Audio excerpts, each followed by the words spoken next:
સૌ વાલા મિત્રોને મારા જય સિયારામ। હું દુષ્યંત પાઠક શ્રી હનુમાનજી દાદાની અસીમ અસીમ કૃપાથી એક નવા વિડીયો સાથે આપની સેવામાં ઉપલબ્ધ છું। તો વાલા મિત્રો, આજનો ઉપાય આ વિષયની અંદર તારીખ છે 29મી જૂન 2026 ને વાર છે સોમવાર, પૂર્ણિમાનો દિવસ છે,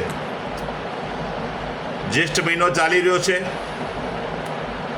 શુક્લ પક્ષ ચાલી રહ્યો છે। આજે વટ સાવિત્રીનો દિવસ અને તેમાં પણ મૂળ નક્ષત્ર છે, શુક્લ યોગ છે, ધન રાશિનો ચંદ્ર અને મિથુન રાશિનો સૂર્ય છે। આ હતું આજનું પંચાંગ। અને અશુભ સમયની જો વાત કરું તો રાહુકાળ સવારે 7:27 થી 9:08 સુધી છે અને યમઘંટ સવારે 10:49 થી 12:30 સુધી છે। આ બંને સમય અશુભ સમય કહેવાય। અશુભ સમયની અંદર કોઈ પણ પ્રકારનું શુભ કાર્ય અને શુભ યાત્રા ન થાય। શુભ કાર્ય શુભ યાત્રા કરવા માટે ઉત્તમ અભિજીત મુહૂર્તનો ઉપયોગ કરવો, જેનો સમય છે બપોરે 12:03 થી 12:57 સુધી। આ સમયની અંદર તમે કોઈ પણ પ્રકારનું શુભ કાર્ય અને શુભ યાત્રાની શરૂઆત કરીશું। વાલા મિત્રો, આજ વાત કરીશું આજના ઉપાયની। તો આજના ઉપાયની અંદર વહેલી સવારે સ્નાન કરવા બેસો, નાવાના પાણીની અંદર 3 ચમચી જેટલી હળદર પધરાવવાની, પાણીમાં હળદરને મિક્સ કરી દેવાની અને તે જ પાણીથી તમારે નાહવાનું છે। સ્નાન થઈ ગયા પછી તમારે દૂધનું તિલક કપાળની અંદર અને નાભી પર દૂધનું તિલક કરવાનું છે।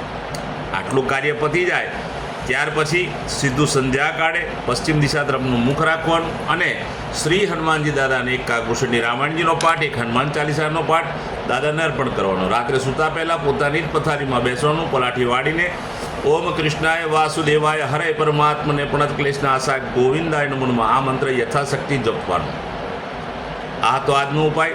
ત્યાર પછી વાલા મિત્રો, જેમનો જન્મદિવસ 29મી જૂન 2026 અને સોમવારના દિવસે છે, તે બધા જ વાલા મિત્રોને સૌપ્રથમ તો જન્મદિવસની શુભકામના। શ્રી હનુમાનજી દાદા તમારી મનોકામના પૂર્ણ કરે, બલબુદ્ધિ વિદ્યા આપે, તમારું અને તમારા પરિવારનું રક્ષણ કરે। ઉપાયના ભાગરૂપે મેં કહ્યું તે પ્રમાણે સ્નાન, મેં કહ્યું તે પ્રમાણે તિલક કરવાનું છે। આટલું કર્યા પછી ગૌશાળાએ જવાનું, ગાયોની પરિક્રમા કરવાની, ગાયોને લીલું ઘાસનું દાન આપવાનું છે।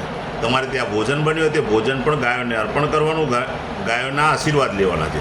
ત્યાર પછી સંધ્યાકાળ થાય, દૂધમાં બનેલી બનાવટની કોઈ પણ વસ્તુ હોય, દૂધમાં બનેલી વસ્તુ તે તમારે નાના નાના બાળકોને, જરૂરિયાતમંદ લોકોને, શ્રમિકોને અને વડીલોને તમારે ભેટ સ્વરૂપે આપવાની। બીજી એક ખાસ વિનંતી કરું, નાના નાના બાળકોને જો તમે જે અભ્યાસુ છે એને તમે અભ્યાસની સામગ્રી આપશો, ઉત્તમ ફળ પ્રાપ્ત કરશો। ત્યાર પછી આગળ વાત કરીશું જેમની મેરેજ એનિવર્સરી 29મી જૂન 2026 અને સોમવારના દિવસે, તેવા બધા જ વાલા મિત્રો સવારે સ્નાન કરી વડીલોના ચરણ સ્પર્શ કરી આશીર્વાદ મેળવવાના છે। ત્યાર પછી ગૌશાળાએ જવાનું, ગાયોની પરિક્રમા પતિ અને પત્ની બંનેવે કરવાની છે। ગાયોને લીલું ઘાસનું દાન આપવાનું, સાથે સાથે તમારે ત્યાં જે ભોજન બન્યું હોય તે ભોજન પણ ગાયોને અર્પણ કરવાનું, ગાયોના આશીર્વાદ લેવાના। ત્યાર પછી કોઈ પણ વૃદ્ધાશ્રમમાં, અનાથાશ્રમમાં, વિધવાશ્રમમાં જરૂરિયાતમંદ લોકોને, શ્રમિકોને અથવા બ્રાહ્મણોને તમારે સીધાનું દાન કરવાનું છે। દાળ, ચોખા, ગોળ, ખાંડ, તેલ, બધી જ સામગ્રી એક ભોજનની એ તમારે ભેટ આપવાની છે, દાન કરવાની છે। જો તમે પાકું ભોજન પણ જો જમાડશો તો ઉત્તમ પરિણામ પ્રાપ્ત થશે। તો વાલા મિત્રો, મારા બધા જ વિડીયો યુટ્યુબ પર હોય છે। મારી યુટ્યુબની ચેનલનું નામ છે દુષ્યંત પાઠક। સબસ્ક્રાઈબ કરો, બેલ આઇકન અવશ્ય દબાવજો। હું નિયમિત એક વિડીયો આપું જ છું।